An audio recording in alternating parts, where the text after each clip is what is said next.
good, useful plant. It is the only member of the ginseng family we have here in Alaska. This is it here on the left once again. Native Americans have been using that plant for a very long time to make ointments, balms, teas, salves, and even walking sticks. It does have the big red berries, but they're not actually edible. If you have cameras, you should have them ready. Due to the 23% gray we pull up the mountain, I can't stop from many places. There on the right is a good photo opportunity. I can tell you want a picture there.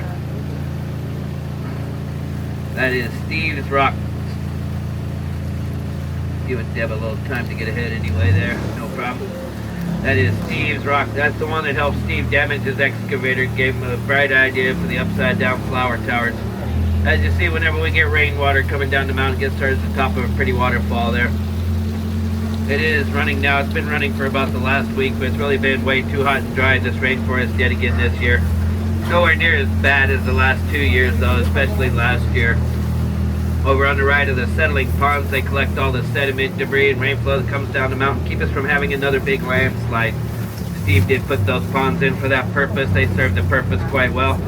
Normally he'd have to come out about once a year, dredge them all out, get all the sand so that comes down the mountain now, keep it from overflowing with it. But I don't think he's had to do it in the last couple of years. It's been too hot and dry. Most of our ferns through here are the lady ferns. They get quite lovely. Little heart-shaped leaves all over the forest floor are turning yellow now because it's the end of the season. That is a deer tongue lily. They are quite abundant in this rainforest.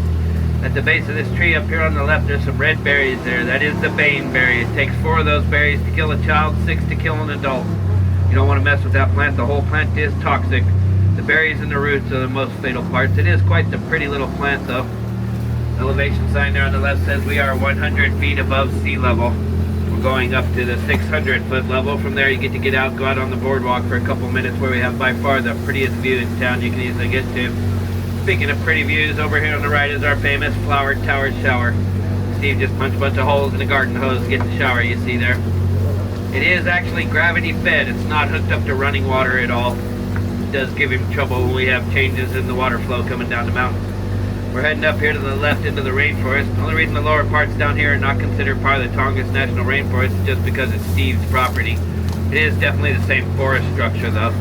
The Tongass National Rainforest is a temperate rainforest, means cold and wet. We have pine tree types of plants rather than tropical. This one is 16.7 million acres in size, second largest forest in the world, last of its kind. It is in fact the last carbon sink forest on planet Earth. Amazon used to be one as well, but they cut down over a third and they absolutely ruined the rest with their mines, so it's probably never going to be again. Might end up as a desert or a savanna now. Plants on the left, the big waxy leaves. These are a member of the lily family called skunk cabbage. They produce a strong musky odor, but nowhere near as bad as an actual skunk. Personally, I actually think they kind of smell good.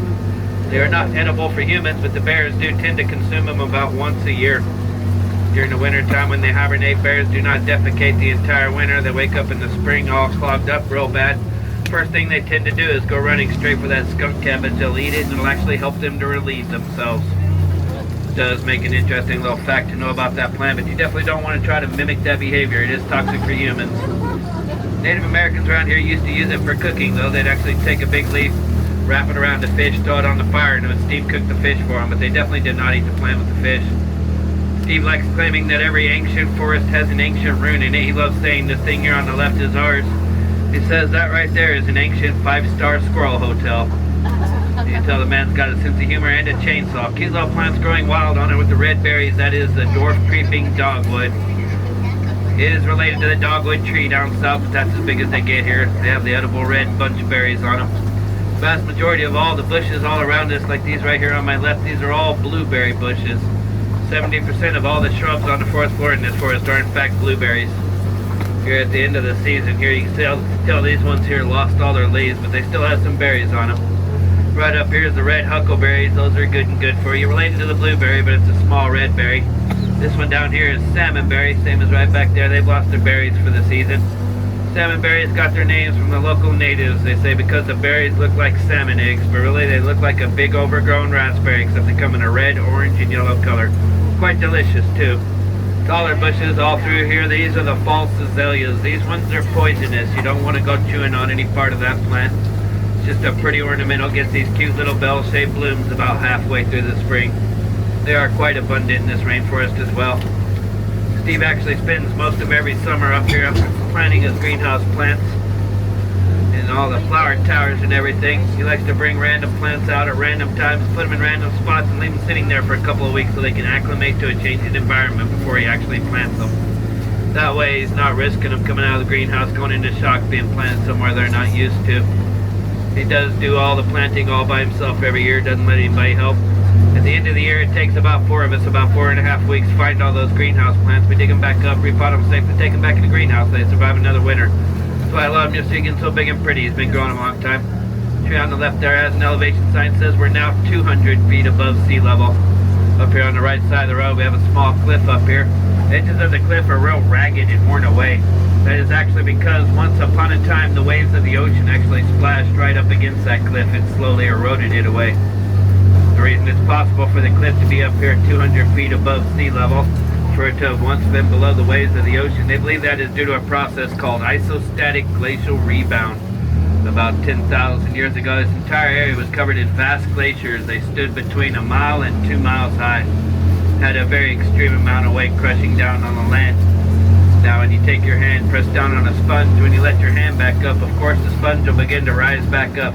They believe the land here has had that exact same kind of relationship with the glaciers. But slowly as those glaciers started melting and receding away, the land started lifting straight up in the air. They know it's been rising for a fact. That's just their leading theory on why it's actually happening. It is still rising even today. We still get about 1/2 inch of land out of sea level every single year in this area. I have a good example, shows exactly how high up it's risen. I'll show you when we get on up the mountain. But first I have other things to point out. Like here on the right, there's a very large tree, blew over about 16 years ago. The tree was about 350 years old when it fell down.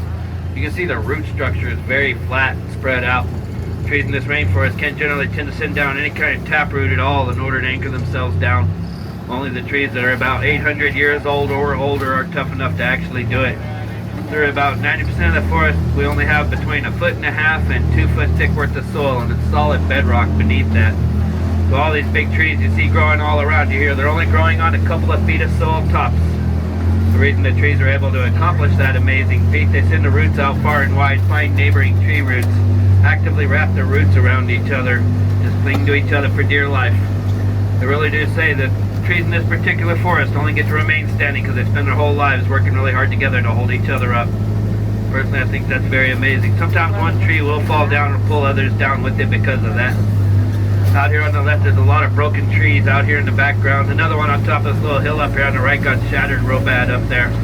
What's going on here is during the winter time, the winds come down off the Taku Glacier and just happen to swoop right down through our valley right here. Because of that, we get very extreme winter winds in this exact location. That's definitely what's doing all the damage. Steve took a gauge up to the 600-foot level one winter. His gauge was able to reach 200 miles per hour, and the wind still maxed that gauge out that year. We do definitely get some very crazy winter winds. Good reason for us to be closed down during the winter time, other than the fact that all you wonderful people don't bother to come and see us during the winter, that is. Here on the left, a very pretty shaped tree. We call this one the donut tree. The way it actually got that shape, though, is quite simple. There's once a large boulder sitting there right in front of that tree. Slowly over time, the tree just had to grow up and over that boulder. It spent many, many years sitting right up on top of it. Eventually, the tree managed to let go of the boulder, and the boulder went rolling off down the hill. That's why it's not there anymore. I heard Steve actually repurpose that boulder in one of his streams. Coming up on the right up here will be a very large broken tree. Back in the day when I first started working here, I did ask, and I was told it was actually the wind that snapped this tree like it was a twig. Really incredible the wind could break one this massive like that. It's been rotting away for quite a while, but you can tell it was that big tree for the wind to be breaking like that. Coming through here, you can see the edge of the cliff on both sides of the road. We have all this gray, flat, flaky rock through here. It's a real brittle rock you can usually pull apart with your bare hands. It's actually a sedimentary rock called marine shell. It's only actually formed at the very bottom of the ocean. That's how they figured out that the land must be rising up. Just a mere fact that that marine shell's way up here on the mountains like it is. And then they had to figure out what was going on. They determined that to be the isostatic glacial rebound. You can actually go digging through a lot of this marine shell. You can find fossils from ancient sea creatures embedded in it. I actually gave this girl a full nautilus shell that came out of that kind of rock there. This type of road we're actually driving on is called a corduroy road system. First ones are first reported to have been built by The Romans, a little over 2,000 years ago, even them, they were building this same kind of road so that they could go on their little conquests and everything. Steve just adopted the idea to get the road built up here. Of course, his whole reason for doing it was to get up the mountain, repair the land from the landslide, keep that landslide from coming down and destroying his brand new greenhouses he just built to go with his nursery business. This whole tourism thing just kind of came as an afterthought when he was nearly finished with the entire project. He just came up with a tractor, spent a whole lot of time carving through a whole lot of bedrock to get the road formed. Put a geotech fabric across the top, keeps plants from growing back up on it. Spent lots and lots more time just bringing in tons of dirt and rock and just packing it down repeatedly. You can see up the mountain on the left side of the road how he does all the bridge structures. He just lays all his logs out side by side, stacks them up nice and neat, making sure they're good and secure, and then brings in his fabric and all that dirt and rock, spends all the time packing it down. It took 8 years to build this portion of the road we're going on now from the bottom to the 600-foot level. Really is a whole lot of work to dig something out through a forest like this, mostly all bedrock. You can see it in all the cliffs everywhere we go. There's a whole lot of rock there, very little soil on top of it. There's more moss up there than there is soil, so we have all the big trees growing all over it. Up on that bridge up there, hanging off the side of it there's some mushrooms. They're orange on top and yellow on bottom. That is the chicken of the woods. That is an edible mushroom, and no, it most definitely does not taste like chicken. It tastes like a mushroom. You're only supposed to eat the smaller ones because the bigger ones tend to get stale and nasty tasting. You only ever find those growing on dead trees. That's what they eat and survive on. This corner here, we call this Cascade corner over here on the right. This is a fault line was caused by a very large earthquake a long time ago. Makes quite the beautiful view now, but you can definitely tell it was a big one when it happened. You can see down to the left here where the earthquake just continues on down the mountain. They do actually say that Alaska is the earthquake capital, and that's because we get roughly around 1,000 earthquakes a month in the state of Alaska. That may seem very extreme, but actually the vast majority of all those earthquakes are far too small for humans to be able to detect them without instruments. I've been back up here in Alaska for about 17 years now since I came back there, and that entire time I've only ever felt 6 of those earthquakes. Every single one of them were so small I was questioning whether they were even happening or not. Do get the bigger ones as well every now and then. They say downtown Juneau was decimated by a very large earthquake in the early 1900s. They had to rebuild a whole lot of it. Hopefully that won't be happening again.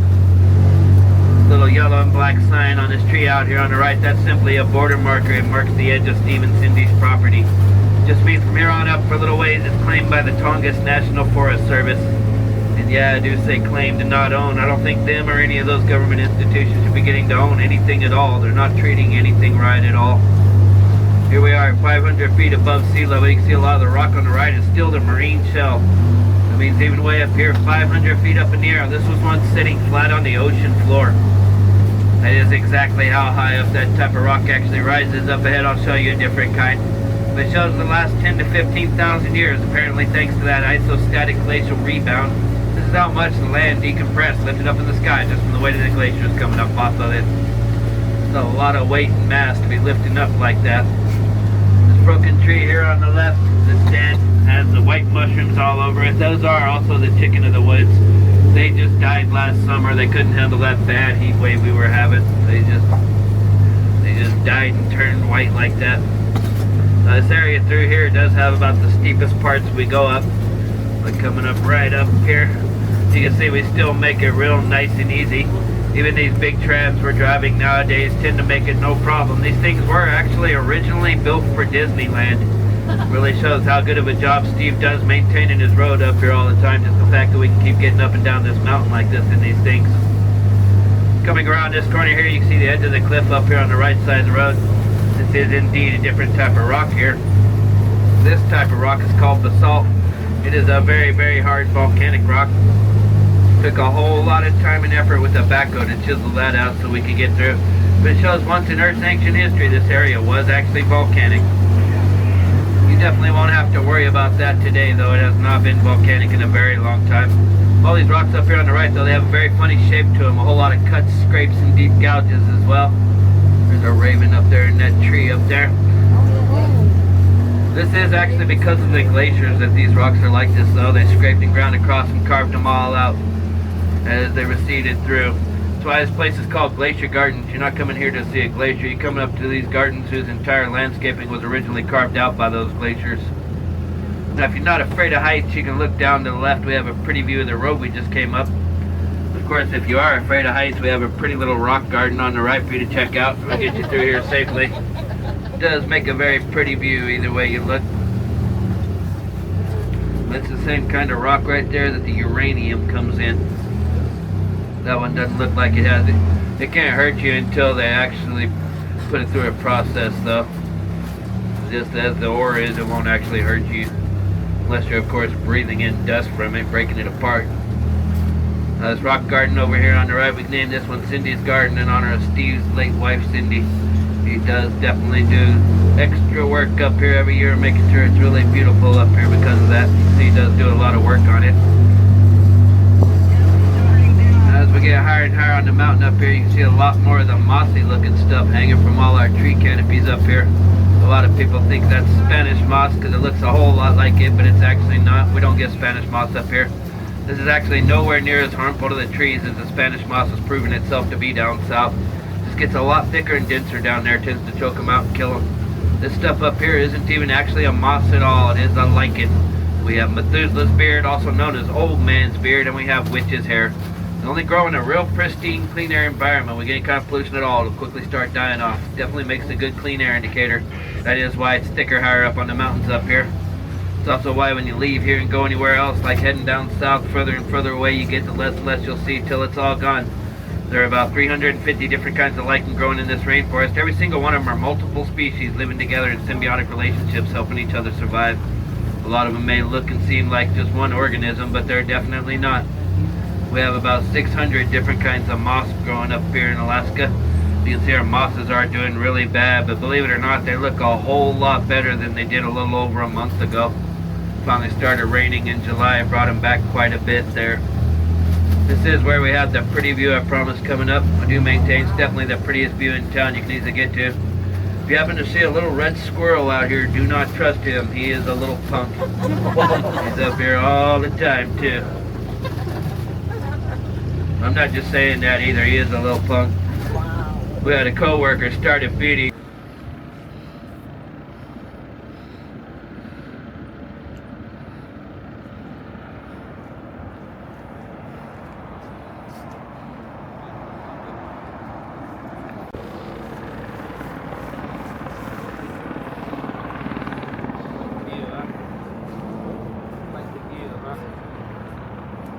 Excuse me.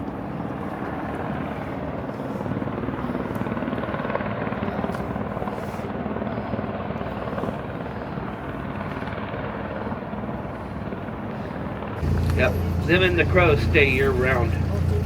They do not migrate. As far as I know, they're the only ones that don't migrate at all. Sometimes some eagles will stay. Usually just when they're being bribed to do it, so. Go driving past the dump, you'll see a whole bunch of them. Yep, you don't want to make one of these guys mad. They're great grandkids. Without ever having seen you, will know who you are. They are that smart. Them and the crows buff. As you can see, we are going down a different way than we came up. When Steve first upgraded these bigger trams we drive, he realized he couldn't go down the way they came up. Now it's strictly due to him witnessing a whole lot of people trying to cling to the seats, trying to keep falling out, not looking one bit amused about it. So he just blushed real hard, parked the trams, went back to driving the little golf cart, started building this additional road. This part of the road took 4 years to build. It's a lot more laid back, easy going, nowhere near as steep. Nice scenic, pretty view coming up through the woods for you here. I am saying again this year though, it should be a whole lot prettier than it actually is. It is towards the end of the season here, so there's a whole lot of yellow here, but a lot of that yellow was here through the whole summer. It didn't get our proper rains during the spring or most of the summer. It stayed pretty yellow. Nowhere near as bad as last year at all though. By the end of the year last summer, all the mosses all just dried up, nearly completely died, turned brown everywhere I was looking. I went crawling all over all kinds of mountains just trying to find any that was still green. I failed to find any last year at the end of the year. All the trees all over all the mountains were turning extremely brown too. All the bushes also. They just had all their leaves burned up all black. Barely got any berries last year. Hold on a second. I talk a lot, gotta keep that voice going a little bit. It was supposed to be far worse this year than last year, and even far worse next year than this year. It's supposed to be by far the most brutal and dangerous summers this forest's ever been through. But because everybody got all those bad hurricanes and floods everywhere else so bad, it actually reversed the pattern of the planet's weather here. It kept that from happening. I honestly believe that it actually saved this forest's life completely. It was close enough last year. Just that moss alone dying is bad enough there. That is crucially important for the ecosystem to survive. It's exactly what keeps us from ever getting any kind of forest fires up here. Most people don't know that, but that is true. At its healthiest, this moss is 90% dead stuff, but it still look real green and healthy. It can keep everything really wet and moist down beneath them. Covers up all the tree needles, the sticks, most importantly all that pitch and sap that gets all over the forest floor. That sap, when it goes up, it's like gasoline, except it burns a whole lot longer. Now, the year 2019, I was up there on the boardwalk one summer day. I was suddenly turning in a circle, counting fires all around us. We had 5 fires light up all around Juneau at the same time. Just like this happened over in Canada, they tried to tell us it was lightning that started all those fires, but that definitely was not the truth. It was a very sunny day that day up until the cloud or the smoke filled the sky there. Plus, we don't get lightning here at all, except like once every 8 years, and just barely when we actually do. It rains all the time, but it lightnings very, very little. That was not the year for it. That actually just happened about 7.5 weeks ago. We got 3 lightning bolts. That was it. Won't be back for about another decade. That day when those fires did start, though, we did not have to try to combat them one single bit. As soon as they lit up, the forest put them right back out the same day. And it is because of the moss that it happened like that.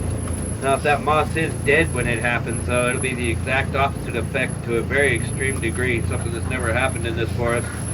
It'll be like a whole lot of kindling on top of a whole lot of gasoline. The only thing will probably survive, be out on an island somewhere, didn't catch an ember on the wind. So it is extremely crucial that this moss does come back to life.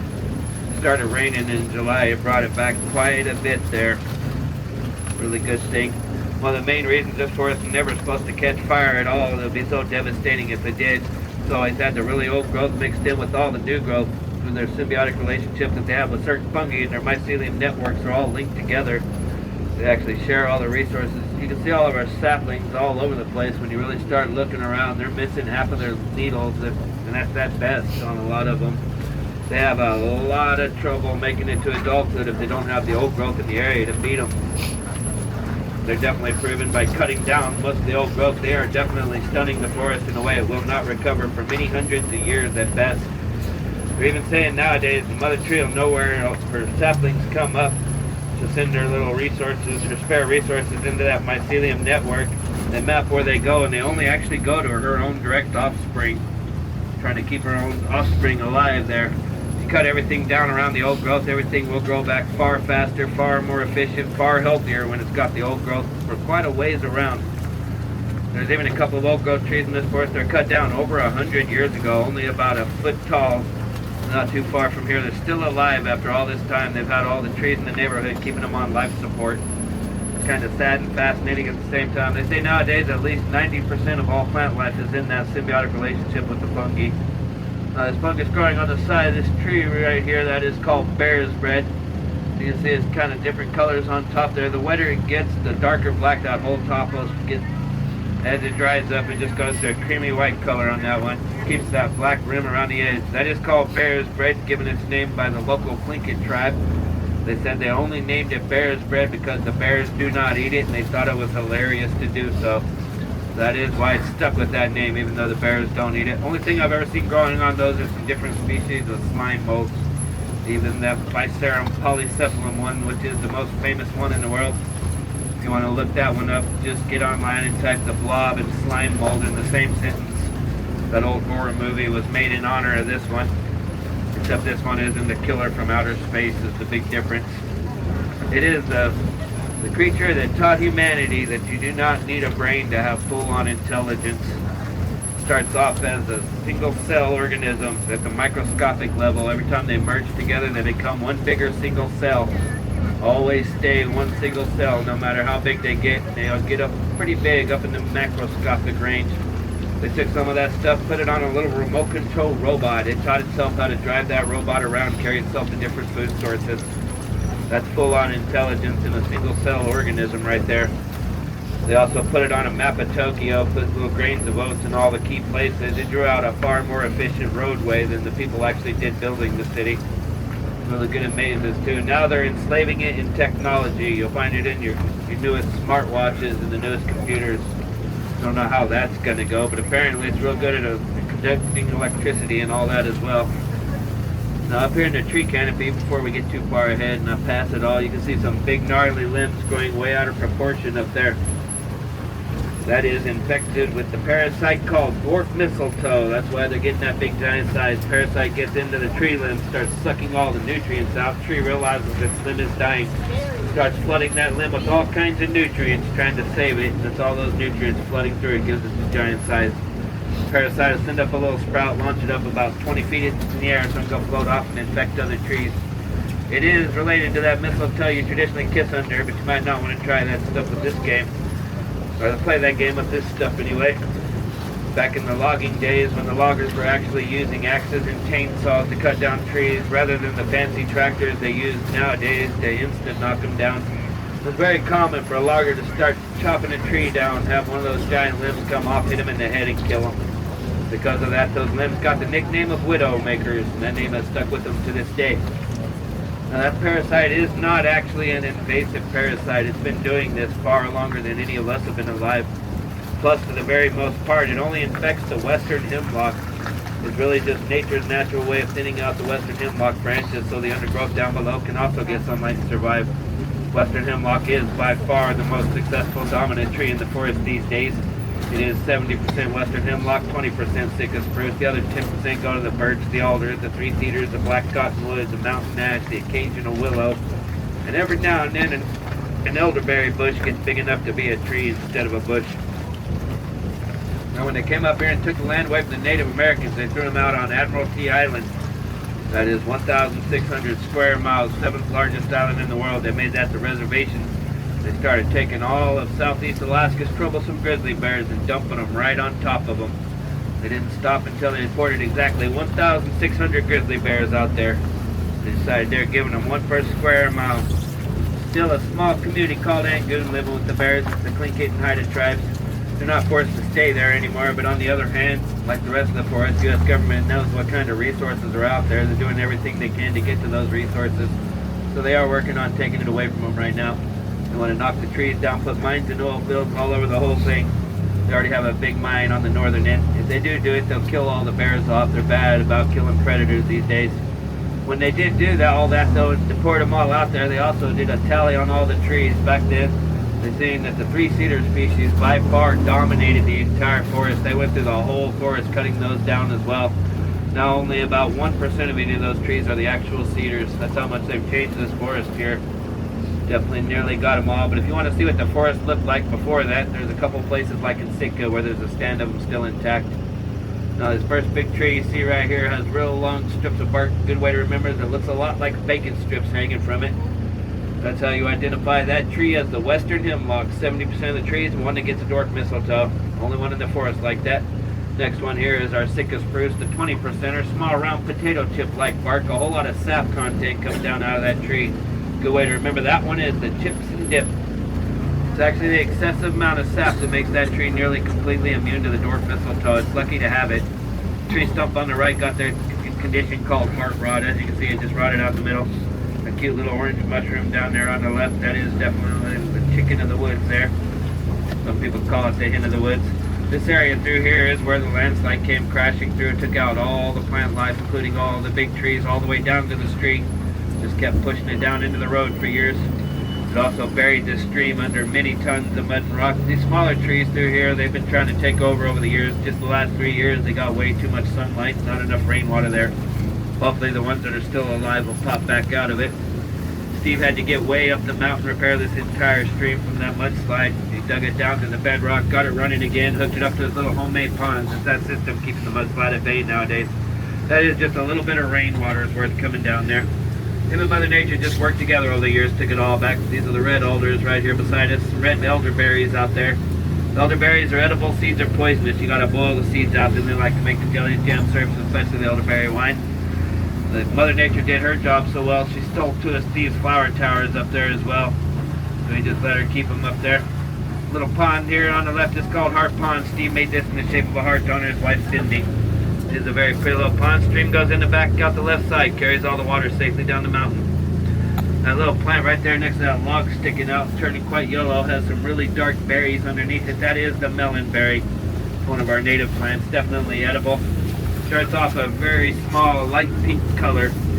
It gets up to its edible size and then just sits there through the whole season, getting darker and darker as the season goes along. It's a very juicy berry. If you stab one with a needle, it looks like a lot more juice comes out than what should even fit in it. A long time ago, some old men from the Tlingit tribe, they noticed that as well. Reminded them of their kids running around with runny noses. They decided to go ahead and rename that berry and started calling it the snot berry. Then they started messing with their kids about it too, going, "Come here, son, let me show you this berry. This here, son, this is the snot berry. Go ahead, son, try one." They made their kids get a bad attitude about that berry. They grew up completely paranoid about it, refusing to eat it. Now they've had kids of their own. They're telling their own kids that it definitely tastes like snot. And really, those old men have a running joke going on 2 generations of their own offspring. Refuse to eat a perfectly good berry. It tastes more like a melon than anything, especially if you get it at the right time. If you go eating one of those in front of a Tlingit, there's a real good chance they're going to call you gross and nasty and tell you you are a booger eater. We do have a lot of berries here, a lot of mushrooms, many edible, some poisonous, a few will kill you. You got to know what you're picking. If you do your research, you'll find there's a lot of good stuff to choose from. Those down there, once again, are the black trelling currant.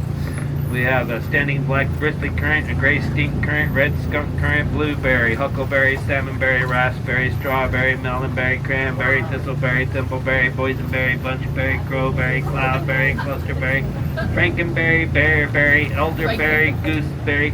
Yep, there's even one they call frankenberry. A lot of those have multiple kinds per species. You just definitely want to know what you're picking. We definitely have some deadly stuff here as well.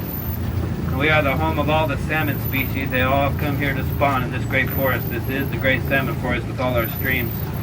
That makes this place by far the most crucially important place on planet Earth to keep pristine and intact. They do still always claim that the salmon is the cornerstone species of planet Earth. Like 96% of all life on planet Earth critically depends on salmon in one way or another for its own survival. Even if it's a real roundabout way, everything relies on it. Really does make that fish in this place very important.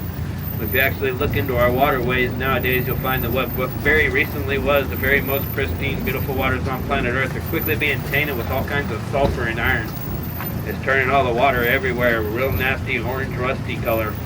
Before long, the fish will come in, try to spawn, they'll all die in the water, won't be able to survive here anymore.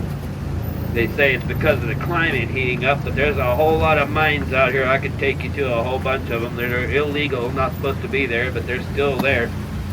The U.S. government is actively opening up one single river this summer now. They're tearing out a dam. They think they're going to force every single salmon species to only spawn there from now on. Then they'd be able to farm them however they want there. Very bad idea. We really need to be protecting this place up here. Over on the left is our one natural waterfall on the property. Steve named this one Angel Falls in honor of his daughter because he says that's his little angel. That's the waterfall. He likes to joke around sometimes, claim the neighboring Devil's Club patches are each named after one of his boys. That's running pretty good there, but that's just a little bit of rainwater. You guys might feel a scrape coming up here in a couple seconds. My tram is quite low to the ground. It's not bad. That was it right there.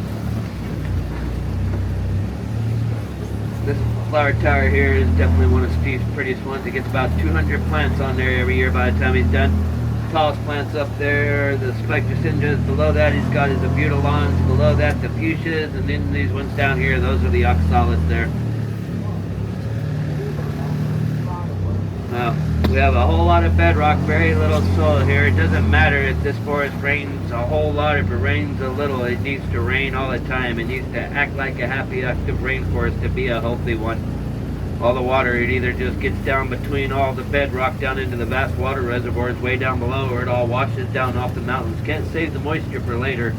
Really does need to act like a rainforest to be a happy, healthy one here. I've actually been picking on a lot of local population for the last 3 years, acting like it's all their fault it quit raining. I like to ask them all the same stupid question. Can't get a single one of them to give me my answer I want. And I've been asking for 3 years. It actually drives me nuts. I haven't gotten a single one to say what I want. I keep asking them, why do they call a rainforest a rainforest? Everybody just wants to tell me this is a rainforest because it rains. So far, 6 of them actually added the word stupid at the end of the sentence. To my own amusement, I could tell they were extremely appalled that I was even dumb enough to ask why a rainforest is a rainforest. But I'm not quite as stupid as I actually look, and that's not right either. It's not a rainforest because it rains because it's a rainforest. All the old ancient trees, the old growth, they have to be at least 800 years old or older to be the true old growth. Once they reach that point, they're the only ones doing specific jobs that actually earn them that old growth title. One of those jobs are the only ones with the big massive roots, strong enough to get down between all the bedrock down into vast water reservoirs way down below. Through photosynthesis, they pump a vast amount of moisture up into the atmosphere. They actually create all the clouds and they make it rain. It really does rain because it's a rainforest. Not the other way around there. It's only the old growth that makes that possible. Once you know that, it makes it quite obvious why all the world's rainforests are raining less and less and less as more time goes by. This one used to have all 16.7 million acres with old growth mixed through every bit of it. Sadly, last I checked, nowadays it's only about 586,000 acres out of that 16.7 million that has any old growth at all. Doesn't mean they're full of them. That means the people that cut them down are claiming that they left at least one tree in each of those acres that's old growth. They are trying to claim there's a whole lot more than there is here real recently because they're now trying to clump the 300 to 400 year old trees in with the old growth, acting like they're doing that same job, but they're really only about halfway there. They're definitely not doing those jobs for a while now. As we go along, you can see a lot of dead trees and everything everywhere. Like that one broken half has all that life growing all over it.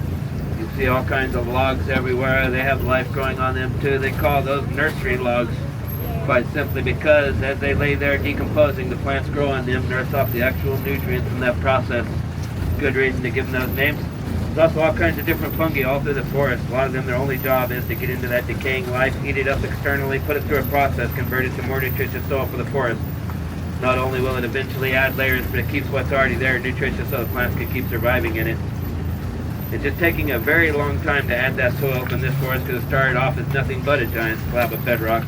It's actually quite amazing that the second largest forest in the world was built on a giant rock like this. It's actually the fungi that makes that possible too, the mycelium.